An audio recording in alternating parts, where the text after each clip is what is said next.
Hello students, how are you all? I hope you all are doing really good. So today we are going to read a chapter named The Missing Necklace. So let's start the chapter. The detective world have many legends. Their fictional characters have stirred the imagination, sparked a yearning for adventure and aroused great interest among the young and old alike since decades. Read the story and know about two brave children who helped the police. बच्चों ये story है दो लड़कियों की जो उनको क्या होता है एडवेंचर करने का, बहुत ज़्यादा मस्ती करने का उनको क्या रहता है, बहुत शौक रहता है. तो इसमें ये बताया गया है कि कैसे उनका एडवेंचरस जो एक स्वभाव था या उनकी हैबिट थी उसने कैसे पुलिस की मदद की. Vidhi looked at dark sky and said in complaining tone, "Nina, it's raining again. We cannot play outside." Nina did not seem to bother much about it. She said, "It doesn't matter. Let's play in the corridor." Soon they started running around and playing in the corridor. बच्चों यहाँ पे दो लड़कियाँ हैं, एक का नाम है विधि और एक का नाम है नीना. तो विधि जो है वो नीना से कहती है भाई बाहर तो बारिश हो रही है, अब हम खेलेंगे कैसे. तो नीना उसकी बात पे ध्यान नहीं देती और कहती है कि भाई हम तो कॉरिडोर में भी खेल सकते हैं, यहाँ पे तो बारिश नहीं आएगी. It was a long corridor with doors of 5 flats opening into it, and there was a lift at the far end. This was the 5th floor of a 20-storied residential building. Vidhi and Nina were neighbors and family friends. They often played together in the evening. Shubham, who lived on the 6th floor, also joined them. Suddenly, the door of the flat at the farthest end opposite the lift opened. A huge man with thick beard stood there glaring at them. He had red eyes and was dressed in black. He shouted angrily, "Go away, you brats! How dare you disturb us?" ठीक है. अब वो लोग खेल रहे होते हैं corridor में, तो उनका एक दोस्त है वो भी उसे ज्वाइन कर लेता है, उसका नाम है शुभम. वो भी उनको ज्वाइन कर लेता है, वहीं कॉरिडोर में खेल रहा था. और वो कॉरिडोर जो होता है बहुत ही लंबा होता है, बड़ा होता है. उसके एंड में क्या होता है, लिफ्ट होती है. ठीक है. अब वो जब खेल रहे होते हैं तो लिफ्ट के पास एक डोर होता है, उसमें से एक आदमी निकल के आता है. वो बहुत ही भयानक होता है, बहुत ही ह्यूज होता है, उसकी बड़ी बड़ी दाढ़ी होती है और उसने ब्लैक कलर के कपड़े पहने होते हैं. उसकी आंखें कैसी होती है, लाल होती है और गुस्से से उनकी तरफ देख रहा होता है और कहता है कि यहाँ से चले जाओ, हमें डिस्टर्ब मत करो. The children were aware that some new tenants had shifted into that flat a week before, but they had not seen them. The three friends looked frightened. "Sorry, uncle," Vidhi managed to whisper.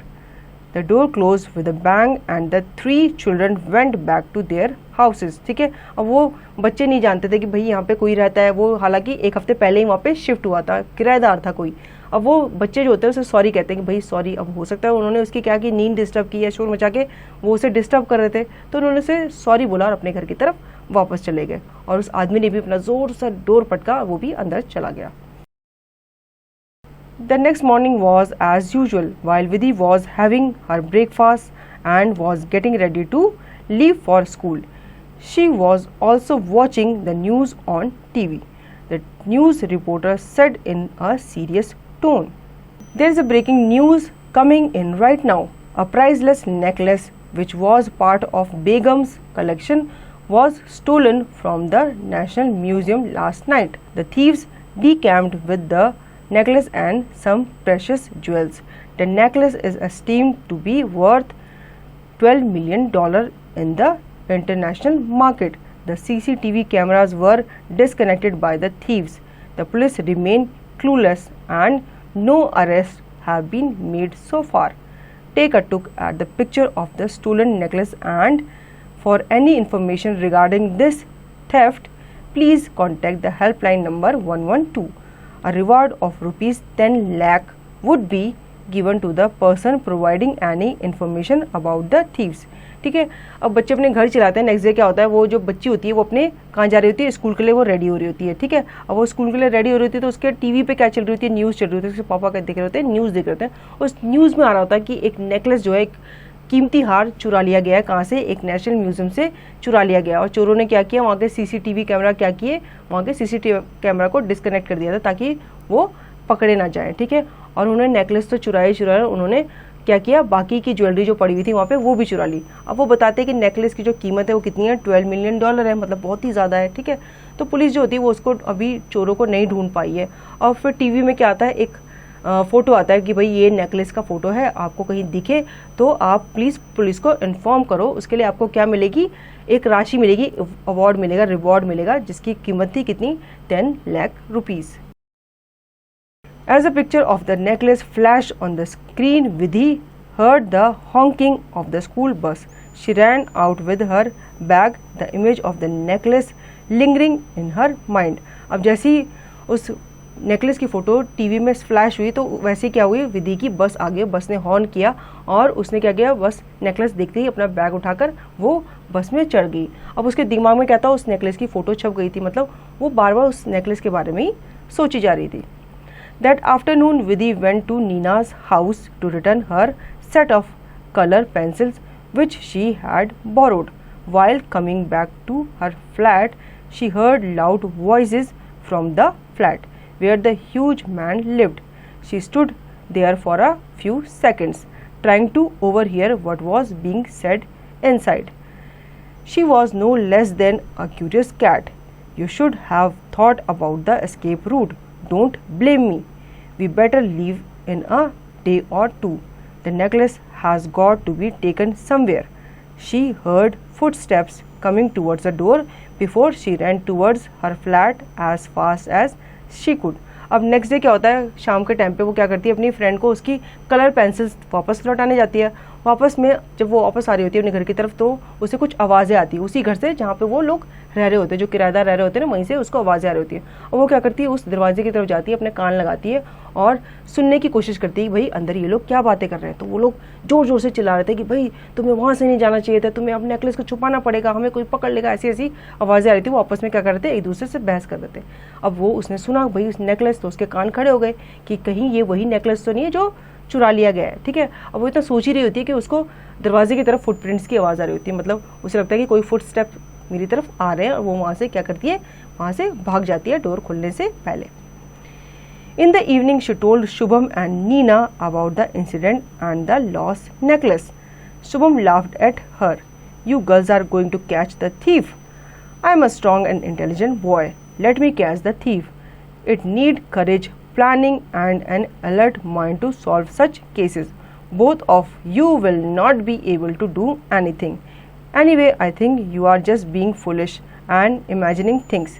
See you tomorrow. ठीक है, अब ये बात अपने friends को बताती है, जो कौन होते हैं, शुभम और नीना, उनको बताती है। तो शुभम जो होता है वो बहुत ज़ोर ज़ोर से हंसने लगता है कि तुम तो लड़कियां हो, क्या तुम थीव को, चोर को पकड़ पाओगी, तुम्हें ऐसा लगता है। वो कहता है तुम ये सब मुझ पे छोड़ दो, क्योंकि मैं क्या हूँ, एक बॉय हूँ और मैं बहुत ही इंटेलिजेंट हूँ और मैं उस चोर को पकड़ लूँगा। वो ये कहता है कि भाई चोर को पकड़ने के लिए प्लानिंग चाहिए होती है, दिमाग चाहिए होता है, तेज़ दिमाग चाहिए होता है, तुम लोग के पास तो ये नहीं है। एक काम करो, तुम जाके अपने घर जाओ, ये चोर वोर को पकड़ने का अपना जो ख्याली पुलाव है उसको अपने दिमाग से निकाल दो। Vidhi and Nina were infuriated. How dare he think that we girls cannot solve such cases? Nina added, that's not fair. As they turned toward the lift, the door of the tenant's flat opened. The same bearded man stormed out of the door with a briefcase in his hand. Vidhi winked at Nina, and as the man approached the lift, she dashed toward him and pretended to slip. She felt right on his leg. तो विधि और नीना जो लड़कियां थी उनको बहुत गुस्सा आया कि शुभम ने क्या किया, उनका मजाक उड़ाया। तो वो चाहते थे भाई इसको हम अपनी काबिलियत दिखाएं, ऐसी वो बात कर रहे थे। सडनली क्या हुआ, वहाँ पे वो आदमी आ गया जिसकी क्या थी, दाढ़ी थी और उसके हाथ में क्या था, एक ब्रीफकेस था। ठीक है, अब उन दोनों ने आपस में इशारा किया कि भाई एक जना जाएगा और स्लिप होके क्या करेगा, इस बियर्ड मैन को गिरा देगा। तो उन्होंने वही किया। नीना गई उसके पास और उसने उसको क्या किया, झूठ मूठ के एक्टिंग की, स्लिप होने की, और उसको वहाँ पे गिरा दिया। As Vidhi fell on the floor, the bearded man tripped. The briefcase slid across the floor and fell upon at Nina's feet. Everything that it contained lay scattered. Among the camera, stationery, pamphlet, and a diary dazzled a beautiful necklace. Nina stared at it in astonishment. The man rushed and put his things back in the briefcase. He ran to the lift and went down shouting, "You kids are a nuisance here." अब जब वो आदमी गिर गया, उसका breakfast भी गिर गया, ब्रेकफास्ट में जो सामान था वो भी सारा बिखर गया, और उसमें क्या थी, बहुत सारी चीज़ें थी, उनके साथ साथ क्या था, उन लड़कियों को वो नेकलेस भी दिख गया। ठीक है, अब जब उनको नेकलेस दिख गया, वो आदमी संभला और उसने क्या किया, फटाफट से अपना सामान वापस से ब्रेकफास्ट में डाला और लिफ्ट में जा करके बंद हो गया। लिफ्ट में वो क्या किया, एंटर हो गया, और फिर उन लड़कियों को बोला था कि तुम लड़कियाँ क्या हो, नॉनसेंस हो, तुम लड़कियाँ बिल्कुल ही बेवकूफ़ हो। Vidhi ran to her flat, followed by Nina. She told Vidhi nervously that the man was carrying a gun in his pocket. Vidhi dialed the intercom number of the guard at the main gate. "Uncle, please note the color and number of the car in which the tall, bearded man in black is living." The guard on the duty immediately gave her the detail and inquired, "But what is the matter, child? We will tell you later, uncle." ठीक है, अब उन्होंने देखा कि भाई वो भाग रहा है, और विधि ने देखा भाई उसकी जेब में क्या है, एक गन भी है। उसने नीना को बताया। फिर उन्होंने क्या किया, नीना के घर जाके क्या किया, जो नीचे गार्ड होता है ना, गार्ड वॉचमैन जो होता है, उसके पास एक क्या था, फ़ोन था, उसको फटाफट से फ़ोन किया कि भाई एक दाढ़ी वाला आदमी नीचे जा रहा है, वो जिस भी गाड़ी में बैठ के जाएगा, तुम क्या करना, उसका नंबर नोट कर लेना। तो वॉचमैन कहता है ठीक है। फिर उनसे पूछता है भाई मैटर क्या है, तुम मुझे क्यों उसका नंबर नोट करने के लिए कह रहे हो? तो वो कहते हैं हम तुम्हें बाद में बताएंगे। Vidhi dialed the helpline number 112 and a crisp voice answered, "Hello, uncle, a tall bearded man in black traveling in a red car with number DBT 4345 is a thief. He is carrying the lost necklace. I am calling from 503 South Square, North Delhi." Right. अब वो phone करती है और जो police है उसको बताती है सारा का सारा इंसिडेंट कि भाई एक आदमी है, वो रेड कार से भाग रहा है, उसके पास क्या है, नेकलेस है, उसे फटाफट से जाके पकड़ लो। When the girls told their mother about the incident, they were worried. Within hours, the thief was nabbed, and the police also arrested two others hiding in the flat on their floor. Vidhi and Nina were rewarded by the police and given the prize amount. They were praised for their presence of mind, for showing exemplary courage. Later, the girls were also interviewed on TV, and Shubham watched in amazement. He muttered, "I was wrong. I should not have underestimated them."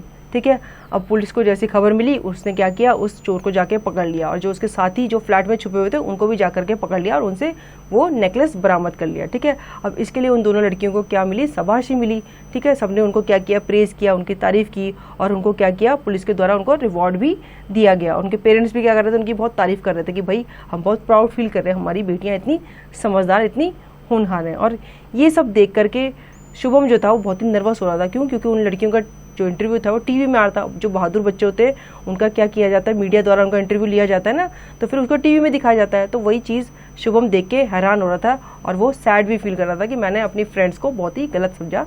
अब वो क्या था, मैं एक गलत लड़का था, मतलब मेरी सोच क्या थी, गलत थी लड़कियों को लेकर। ठीक है, तो वो कह रहा था मुझे उनको अंडर एस्टिमेट नहीं करना चाहिए।